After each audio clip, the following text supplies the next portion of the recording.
C'est ça le cinéma. C'est du plaisir. C'est du plaisir. Ça fait très sacrée soirée. Tintin.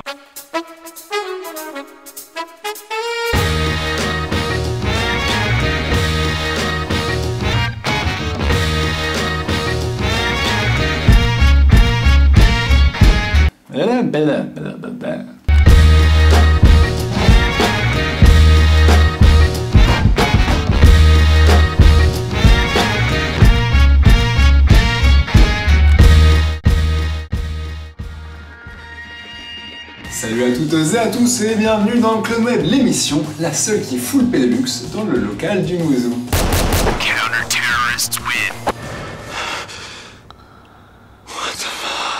Ce mois-ci, retour en force de la VOD dans l'émission, puisque ce qui semblait être une cinquième roue du carrosse est petit à petit en train de s'imposer aux côtés du direct ou DVD en France. Un moyen comme aucun autre pour avoir accès à des œuvres privées de sortie salle et qui risque de gagner en intérêt avec l'arrivée de forfaits mensuels et d'un certain site dont nos chaînes de télévision nationales ne veulent pas entendre le nom. Car si tout ça fait trembler l'ordre établi qui se repose depuis un moment sur ses lauriers, ce n'est pas nous qui allons nous en plaindre. It's not a great time to make big changes right now. Can we just let things settle down a little bit?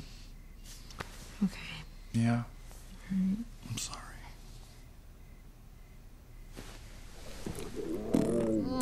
What is going on down there? Awful things. God awful things. Oh my god. That is the worst smell I have ever smelled in my life. L'avantage du cinéma de genre sous toutes ses formes, c'est qu'il peut parler ouvertement de sujets sensibles sans avoir peur de choquer. Et au fond, il y a-t-il plus sain qu'évoquer les mots de notre époque en faisant passer la pilule par une bonne grosse blague potache, quitte à ce que celle-ci éclabousse. C'est sûrement ce que s'est dit Jacob Vaughan en nous offrant Bad Milo, qui n'est autre que le film Zinzin du mois. Pourquoi Zinzin? Vous allez vite comprendre. Pour ceux qui n'auraient pas suivi le bousin, Bad Milo s'est fait une petite réputation sur le net et en festival pour la simple et bonne raison que son pitch mérite franchement le détour. De la même manière qu'un Tiff avait fait parler de lui outre mesure avec son héroïne au vagin tueur, le film qui nous intéresse parvient à mêler la comédie à l'horreur avec la promesse de situations cocasses à la clé. Alright then, let's get started. Dans Bad Milo, le héros est un américain typique atrocement stressé avec un mal de ventre chronique. Quoi de plus normal, puisqu'une créature sanguinaire a élu domicile dans le dit colon du monsieur, dont chaque caca nerveux se suit généralement d'une tuerie involontaire de sa part, avant que la bestiole retourne bien au chaud contre son gré. What the fuck? Si, vous avez bien compris, c'est l'histoire d'un type qui a littéralement un monstre dans l'arrière. De là à dire que Bad Milo est un film de merde... C'est nul. Immédiatement, on se demande comment une idée pareille a pu venir à l'esprit d'un type, mais pour peu que vous ayez une imagination débordante, ça peut vite finir en image scabreuse. Toujours est-il qu'un sujet aussi tâche avait franchement de quoi faire des merveilles, avec sa recette mêlant subtilement excréments et hémoglobine, et comme le bougre a en plus eu la bonne idée de faire de sa créature une sorte de gobelin à la fois mignon et crado, sur le papier, on était client. It's too fucking big. Please don't cuss in front of it. Mais comme souvent avec ce genre de film, le résultat s'avère plaisant sans vraiment se fouler, Bad Milo faisant preuve du minimum syndical sous prétexte qu'il a un concept suffisamment fun et évocateur pour que le reste coule de source. Pourtant, le personnage principal n'est pas hyper attachant pour autant, tout comme le talent comique de l'acteur est loin d'être mémorable. Dès lors, quand on est face à l'exposition du récit, avec un boss tyrannique et salaud, des collègues pernicieux et une gentille copine un brin dépassée par les crises d'estomac de son chéri, c'est le calme plat. Le film joue évidemment sur l'attente avant la découverte de son attraction principale, en tirant sur le filon le plus possible. D'un côté donc, le récit creuse avec amusement la mythologie fantasque et couillotte du Morpion, dans des scènes avec un psychologue frappadingue qui valent parfois leur pesante cacahuète dans le genre n'importe quoi. D'un autre, ce qui ne devait être qu'un élément partiel du récit finit par servir de prétexte pour la suite du déroulement et la conclusion, les auteurs brodant finalement trop autour du bestiau, plutôt que de le laisser s'exprimer. It's gone. It just went out the window.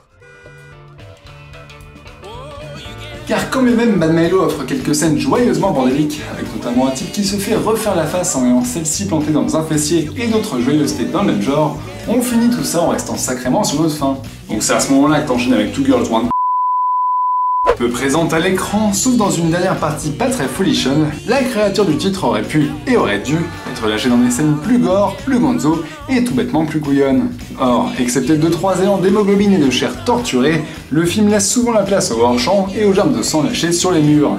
Et il n'est même pas question de parler des matières fécales, qui sont finalement quasi absentes du métrage, preuve s'il en est que les auteurs n'assumaient peut-être pas leur délire jusqu'au bout. Wow. Stomach flu? Yeah. Au lieu de ça, le film force le trait du boss tiernique pour se faire le reflet d'une Amérique cynique à crever, dont les troubles du héros seraient la métaphore d'un peuple usé jusqu'à la moelle, prenant sa revanche inconsciente sur la crise. Mais la satire ne va pas plus loin que ça et ne se fait jamais assez corrosive pour être vraiment pertinente, même si les solutions trouvées font évidemment plaisir à nos bas instincts. Bref, vous l'avez compris, Mad My Way est une toute petite série B, dont les promesses et les fantasmes qui en découlent sont loin d'être à la hauteur du résultat. La chose est regardable et profite d'un certain capital sympathie, mais ça reste du aussitôt vu, aussitôt oublié, tant au final, ce film de cul manque de couilles. Amis de la poésie, bonsoir.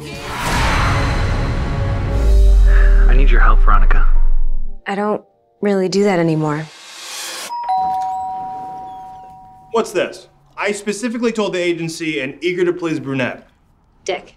Hey Logan, that girl who follows you around is here. Avec l'arrivée du net et des solutions alternatives, on est en train d'assister à une mutation de la chaîne de distribution des films. Le nouvel effet auquel on ne s'attendait pas, c'est la possibilité pour tous de financer les œuvres qu'on a envie de voir avant même qu'elles existent, grâce au crowdfunding. En cela, l'œuvre dont il va être question fait office de véritable précurseur, tant son existence tient à peu de choses près, même si beaucoup connaissent déjà son héroïne. Et oui, je veux bien sûr parler de Veronica Mars, le film. Adaptation de la série télé de Rob Thomas, qui remplit ici à l'écriture et derrière la caméra.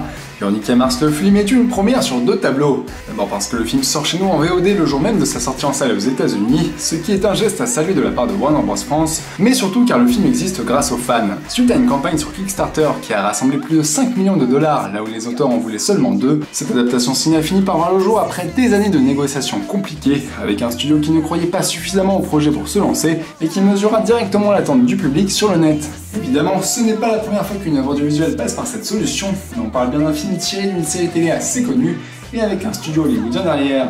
She thought about restarting her moribund career with a Kickstarter campaign, but the potential for further humiliation was daunting.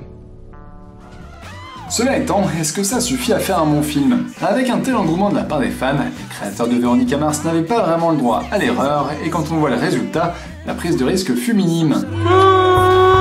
Car qu'on aime ou pas la série originale, cette version cinéma se traîne d'état partiellement dû à ses origines, avec une œuvre non seulement difficile d'accès pour quiconque n'a jamais regardé un tant soit peu la série, mais qui surtout ne semble pas s'être posé la question du portage cinéma. L'impression de voir une saison 4 compressée en un long épisode d'1h30 prédomine durant tout le visionnage, à cause d'une fabrication et d'une écriture qui ne cessent de répondre à des standards de télévision. Ainsi, l'intrigue fait place au meurtre d'une ancienne lycéenne de Neptune, comme par hasard copine de Logan, poussant cette chère Veronica à mettre en pause son plan de carrière d'avocate pour mener l'enquête. Le tout sans franchement le copier-coller rance de la première saison de cette série qui en a compté 3 en tout, et si la comparaison avec les épisodes télé ne s'arrête pas là, c'est tout simplement parce que le long métrage est écrit, structuré et filmé de la même manière. I would feel pretty great about that, actually. Thank you. Les fans ne risquent pas d'être perdus, d'autant que la chose n'est pas avare en fanservice, mais le problème, c'est que le dit fanservice semble avoir pris le contrôle de toute l'œuvre, comme en témoigne son incapacité à évoluer 10 ans après sa création. Quand en 2004, on découvrait cette lycéenne de 18 ans qui faisait détective privé à côté de ses cours, l'âge de la demoiselle et le contexte dans lequel elle évoluait faisaient l'originalité de l'œuvre et la fraîcheur qui s'en dégageait. Ici, revoir Kristen Bell jouer de l'appareil photo et des déductions n'a plus rien d'original, surtout quand celle-ci approche les 30 balais. Il reste cependant cette incapacité totale du scénario à considérer le temps qui passe. Ainsi, tous les personnages déjà présents dans la série sont restés exactement les mêmes. La blondasse aussi conne que prétentieuse du JC est toujours aussi insupportable, les crétins bodybuildés ne pensant qu'à se mettre en vrac ont toujours les mêmes préoccupations, et les amis de Veronica sont toujours caractérisés par leur bizarrerie ou leur coolitude due à leur couleur de peau. C'est à croire que tout ce beau monde est encore au lycée, sauf qu'ils ne vont plus en cours et continuent à vivre comme si de rien n'était, les relations entre eux n'ayant pas bougé d'un copec, raison pour laquelle le spectateur vierge de la série sera largué sur certains passages qui font appel au passé. D'ailleurs, si vous voulez faire joujou en voyant le film, je vous conseille de faire très attention à l'un des rares personnages inédits qui est le nouveau copain de Veronica Mars. Dans le genre traité, mais alors par-dessus la jambe, c'est pas mal. Let me go get my cap. Le pire dans l'histoire, outre son déroulement mortellement prévisible si vous avez déjà vu un épisode, reste la morale de fin qui refuse toute évolution, même s'il était bon que chacun reste à sa place, et l'émancipation ou l'accomplissement par soi-même étant visiblement vu comme de très mauvaises choses. Et en même temps, quand on y pense, c'est assez cohérent avec le film. Filmé en plus en mode automatique, le format large n'apportant pas grand chose aux cadres télé qui ne font qu'illustrer platement la chose, cette aventure n'est pas désagréable pour autant. Le plaisir de retrouver les personnages et l'esprit de la série est bien là, ce qui constituait peut-être la seule condition d'un cahier des charges, financé par des amateurs nostalgiques qui ne demandaient qu'à revoir leur héroïne favorite. Mais que cela ne nous aveugle pas pour autant sur la nature facile d'une œuvre qui ne cherche jamais à proposer autre chose que ce qu'on en attend et qui, malheureusement, ne surprend à aucun moment. Véronica Mars était une série télé attachante pour son adolescente rebelle avancée pour son âge, mais qui commettait pourtant des erreurs de jeunesse. Il y a du coup quelque chose de blasant à voir exactement la même chose 10 ans après au cinéma, comme si personne n'osait admettre que les personnages approchent tous la trentaine. En revanche, le public a lui bien évolué depuis le temps, et il reste à savoir si ce retour feignant sous couvert de fibres nostalgiques suffira pour faire de ces retrouvailles une réussite. Maintenant, en ce qui nous concerne, on n'aurait pas été contre un peu de nouveauté. Veronica, whatever you're doing, please be careful. Come on! My needs are simple. Coming up on the drop zone, Cap. You do anything fun Saturday night? Well, all the guys in my barbershop quartet are dead, so no, not really. You know, if you ask Kristen out from statistics, she'd probably say yes. That's why I don't ask. Too shy or too scared? Too busy! Was he wearing a parachute? No. No, he wasn't. C'est la troisième partie de l'émission pour laquelle on accueille Monsieur Philippe Gage, qui écrit pour Daily Mars et qui a réalisé un truc dont on va parler très rapidement. Et ça tombe bien que tu sois là, puisqu'avec toi on va parler d'un film très attendu. Oui. Et pour cause, puisque c'est Captain America, le soldat de l'hiver. Alors, Captain America, évidemment, on est dans la fameuse phase 2 de cet univers partagé machin chez Marvel. Et jusque-là, la phase 2, ça t'avait pas trop branché, je crois. Est-ce que justement ce deuxième Captain America a changé la donne pour toi? J'y allais, bon pas à reculons, mais j'en attendais pas grand-chose. Je veux dire que c'est quand même réalisé par les frères Rousseau qui ont réalisé Community jusque-là, donc pour faire un méga blockbuster, c'est pas forcément les premiers mecs auxquels on pense. Oui, voilà quoi, les mecs ils ont 2 longs métrages de Cinoche à leur actif, des comédies en plus, bon beaucoup d'épisodes de Community aussi, et je me disais bon bah voilà, encore des mecs certainement très compétents, mais également certainement très malléables. Ça sentait le Yes Man, je peux le dire. Voilà, ça sentait le Yes Man, tout à fait, le Yes Man, hein, homme qui dit oui. Exactement. Traduisons pour nos amis. Qui dit oui à Kevin Feige. À Kevin Feige, voilà, exactement, qui est le grand Manitou de Marvel Studios. Et donc ça sentait, voilà, pour moi, la suite de Captain America qui allait un peu, finalement, gâcher les quelques efforts d'originalité qu'avait su insuffler Joe Johnston sur le premier America 2. Et je suis sorti finalement de Captain America 2 très agréablement surpris. Parce que voilà un film qui a de l'ambition. C'est un putain d'actionneur. Et un putain de film d'espionnage aussi. Et un putain de film d'espionnage, et comme tu le dis, qui a de l'ambition. C'est ça qui est assez marrant dans cette phase 2, c'est que moi jusqu'alors en fait la phase 2 je trouvais que l'espèce de fil rouge d'univers machin on n'y croyait pas du tout, et c'est ce qui m'a étonné dans cette suite. Un peu comme le premier Captain America, on a un genre qui est pas forcément un film de super-héros. C'est quand même, le premier était plus un film d'aventure à la Lucas, un film de guerre, etc. Là on a un film d'espionnage qui assume son côté paranoïaque, thriller, un peu inspiré des films des années 60. Ouais. Et on a un 70 film... aussi, je dirais. 70, ouais, et merci de me corriger. Pardon. Et ah mais c'est parce que je t'aime bien, j'ai envie de te dire, et puis quand tu sors un peu du chemin comme ça, quand tu pars dans un chemin boueux et malodorant, j'ai envie de te ramener vers...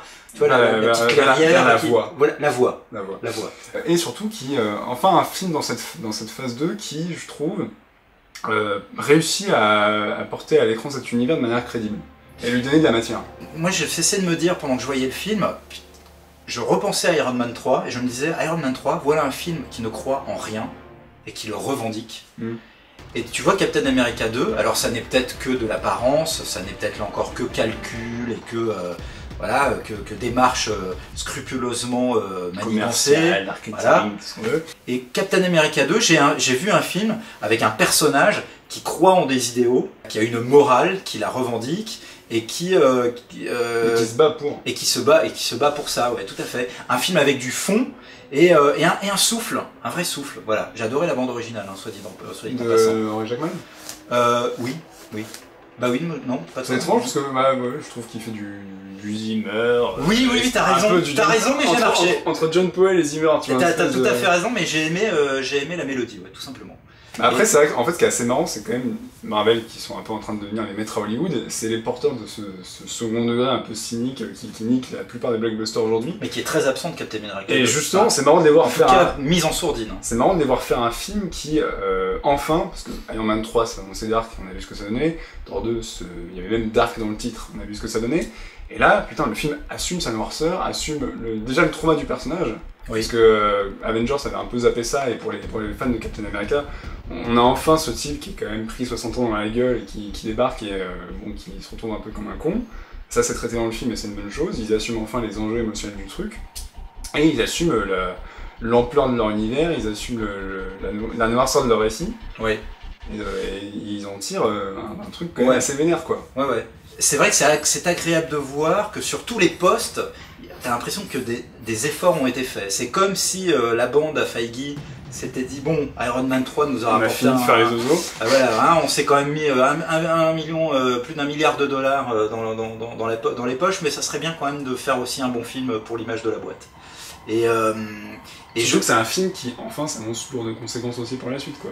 Oui, il pose beaucoup de... Il y a beaucoup de choses qui sont posées, notamment par rapport à... Enfin, la mythologie est extrêmement enrichie, quoi. Et tout le passé, je trouve, la façon dont le Shield s'est construit au fil des décennies, sur une sorte de dualité comme ça, avec un soubassement que personne... Parce que c'est ça qui est bien, en fait, c'est que, concrètement, c'est aussi là où le film marche dans cette continuité, c'est qu'ils ont gardé les scénaristes du premier Captain America. Ouais. Et non seulement, c'est pour la première fois, je trouve, une suite à Avengers assez logique, mais c'est aussi un film qui fait complètement le lien avec Captain America, tout en s'ouvrant sur le 3 et sur la suite, quoi. Et exactement, et j'ai beaucoup apprécié le fait que, même si on n'est plus du tout dans un traitement que nous avait montré le premier Captain America, qui jouait énormément sur le côté ludique, old school, vintage, clin d'œil au serial, clin d'œil au film d'aventure des années 80, tout ça a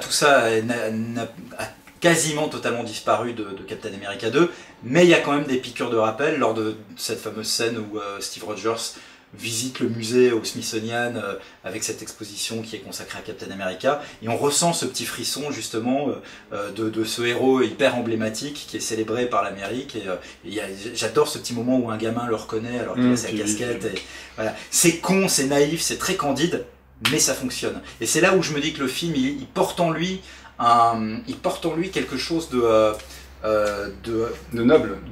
Et c'est exactement ça. Une certaine noblesse qu'à aucun moment je ne retrouve dans Iron Man 3, qui m'avait tellement mis en colère, quoi. Mais c'est surtout qu'en plus, quand même, quand on repense, quand on se disait il y a 5 ans ils vont porter Captain America au cinéma, putain, c'est casse-gueule. C'est hyper casse-gueule. Et justement, bravo en fait, Marvel Studios pour ça. Et bravo Chris Evans, parce qu'en fait il arrive à rendre ce personnage noble et jamais, on tombe jamais dans le patriotisme puant, etc. Et en fait il le porte très bien, quoi. Ouais. Justement, cette question du patriotisme, ils l'ont très habilement contourné en faisant pas un patriote américain dans le premier film, même si évidemment il est aux couleurs du drapeau américain, mais plus un défenseur de valeurs universelles contre l'Allemagne nazie, quoi. Et qui sont poursuivis ici dans un traitement très post-11 septembre, patriotique, etc., quoi.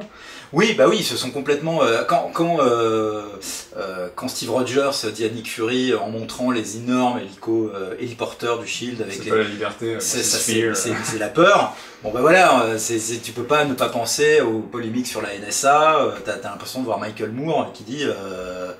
Qui fait un commentaire sarcastique justement sur la situation. Après il y a peut-être un côté démago aussi, si tu vois le verre à moitié vide, tu peux te dire que c'est aussi une posture et un thème qui est extrêmement fréquent dans beaucoup de blockbusters américains, quoi. C'est la dénonciation justement de tous les risques qui pèsent sur les libertés individuelles dans cette Amérique post-11 septembre, cette Amérique du Patriot Act, cette Amérique de la peur et de la parano qui aboutit à une surveillance exponentielle des citoyens. Ouais, c'est pas nouveau, quoi. Voilà, le film en fait est jamais foncièrement original, même dans le genre qu'il exploite, parce que ça boîte de l'espionnage chez Marvel, ça reste de l'espionnage, et que ce soit dans la mise en scène ou dans l'écriture, on retrouve plein de trucs qu'on a déjà vu ailleurs. Mais c'est ça en fait sa réussite, c'est qu'il assume complètement son genre. Et là où le premier était très coloré, etc., lui peut-être un peu gris, fade, comme tous les blockbusters, Ouais, mais il assume la noirceur et la violence de son film, de son sujet, parce que c'est quand même de très loin le Marvel le plus violent qu'on ait eu. Mais on reste quand même dans le cadre d'un PG-13 classique, quoi. Je suis pas certain. Ouais, mais tu vois, le film commence, il y a quand même un mec qui se prend un couteau dans la main, etc. Ouais. Il y a il y a notamment une poursuite où t'as le Captain qui défonce des portes avec son bouclier, etc. Enfin, je trouve qu'il y a un côté un peu brut de décoffrage qu'on n'attendait pas forcément non plus dans un Marvel Studios, quoi. Mais c'est ça qui est dingue, c'est la générosité du film dans les scènes d'action aussi. Ah, ça, ouais, c'est vrai. Putain, mais tu vois, t'as au moins 5-6 scènes d'action majeures dans ce film. C'est ça qui est étonnant aussi, quand même, pour une suite. Je trouve ce film visuellement extrêmement plus ambitieux qu'Avengers. Voilà, après, je les ai plus en tête, mais j'ai le souvenir de 2-3 pains de scénario dans le film, un peu étrange, des personnages qu'on abandonne à un endroit dans une scène, et puis tout d'un coup dans l'autre scène, ils sont complètement ailleurs. Oui, et puis pour le coup, il faut quand même le préciser, même si les fans de Brubaker sont en terrain inconnu, c'est un film qui, par moments, ose des trucs un peu fantastiques, pour le coup très comic book, mais qui forcément au cinéma, ça passe moyen, quoi. Surtout pour les gens qui n'ont jamais ouvert une BD, ils vont se dire ok, what the fuck, qu'est-ce qui se passe? Mais c'est vrai que c'est un film qui ouvre beaucoup de portes, et j'ai l'impression que Marvel, pour le coup, ce qui était assez inattendu, va faire de ce personnage, enfin que ce film fait de Captain America vraiment un personnage en termes de notoriété et de puissance de feu commerciale, un personnage qui est vraiment maintenant l'égal d'un Iron Man. Donc voilà, la première fois depuis la phase 2, on n'a jamais l'impression d'être pris pour des cons, disons-le clairement. Ouais.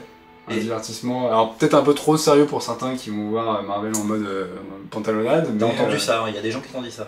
J'ai cru comprendre qu'il y a certaines personnes qui avaient du mal avec Marvel sérieux. Ouais. Bon, si vous êtes fan de Marvel, on sait évidemment que vous irez le voir, mais si vous vous en foutez un peu, allez-y quand même parce que vous en prendrez pour votre argent. Bah oui, c'est pas une arnaque. Moi je suis sorti d'Iron Man 3, j'ai eu l'impression de m'être fait escroquer. Je suis sorti de Captain America 2, j'ai vu un putain de blockbuster qui remplissait son contrat. Voilà. Et qui avait une âme. Et c'est rare. Et c'est rare. I'm right.